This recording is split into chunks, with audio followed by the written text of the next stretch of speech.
gitu ya, menjadi prioritas utama juga untuk masalah kesehatan. Tapi mungkin sekarang juga udah sempat rame juga gitu, bahwa memang event-event olahraga udah rame juga, tempat gym, tempat sports dan lain-lain. Memang udah kayak masyarakat Indonesia tuh udah melek banget masalah kesehatan untuk olahraga. Tapi kadang kita juga nggak terpikir bahwa memang sehat itu bukan masalah aktivitas olahraga aja gitu, tapi juga untuk masalah rileksnya, bagaimana kualitas tidurnya, terus juga quality time sama keluarga dengan main anak pun juga bisa memperoleh hidup sehat juga, terus juga mendengarkan musik atau menyanyi gitu, karaoke sama teman-teman pun juga bisa bagian dari cara untuk hidup sehat gitu. Jadi dengan rating healthy ini dari AIA Vitality ini pun juga memberikan mungkin pandangan baru juga gitu, bahwa memang kita diingetin bahwa sehat itu nggak cuma masalah physical activities aja gitu. Tapi sebelumnya pernah punya pengalaman kayak tadi kan kita udah relaksasi kayak buat tidur, Mas Dion sendiri pernah punya pengalaman kayak gitu nggak sih? Puji Tuhan, saya nggak ada pernah masalah untuk tidur gitu ya. Jadi nggak pernah kayak harus kayak konsultasi ataupun cari cara gimana caranya untuk mendapatkan kualitas tidur gitu. Tapi setelah tadi saya juga mencoba untuk terapi itu, ternyata menarik banget gitu. Ternyata baru tahu ada sleep coach gitu. Dan dengan terapi seperti itu, ternyata memang badan kita jadi relax gitu. Tadi dengan tidak sadar pun juga kita jadi menguap juga, kayak ya tanpa disadari juga ngantuk juga gitu.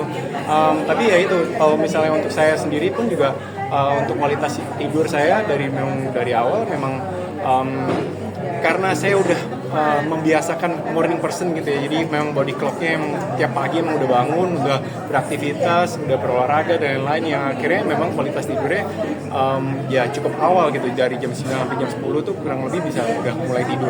Tapi punya pengalaman kan Mas Dion kan seorang aktris gitu ya, mau main film segala macam kan, itu jadwal kan juga nggak nentu gitu. Pernah nggak sih tidurnya nggak cukup gitu, Mas? Yang dirasain tuh efeknya ke badan seperti apa? Benar. Memang tidur itu memang faktor utama banget untuk menjaga stamina juga ya. Memang yang aku rasain kalau misalnya lagi ada project film ataupun project-project tertentu yang akhirnya memang menghabiskan waktu cukup banyak, yang akhirnya tidurnya tuh kurang gitu, yang kayak baru tidur subuh terus juga, dan itu kayak berhari-hari, nah akhirnya kayak body clocknya berubah, jam tidurnya juga berubah terus, kurang terus gitu, yang akhirnya ya memang dari badan kita juga berasa sih kayak nggak segar, terus juga muka nggak segar juga gitu. Kita untuk kreativitasnya untuk misalnya berakting pun juga istilahnya kurang siap lah gitu. Jadi ya memang pernah sih mengalami itu, tapi ya seiring waktu misalnya project itu udah selesai, mungkin transisi 3-4 hari akhirnya bisa kembali lagi. Gimana sih caranya untuk get back fokus lagi ketika ada kerjaan yang membutuhkan waktu menyita waktu banyak gitu?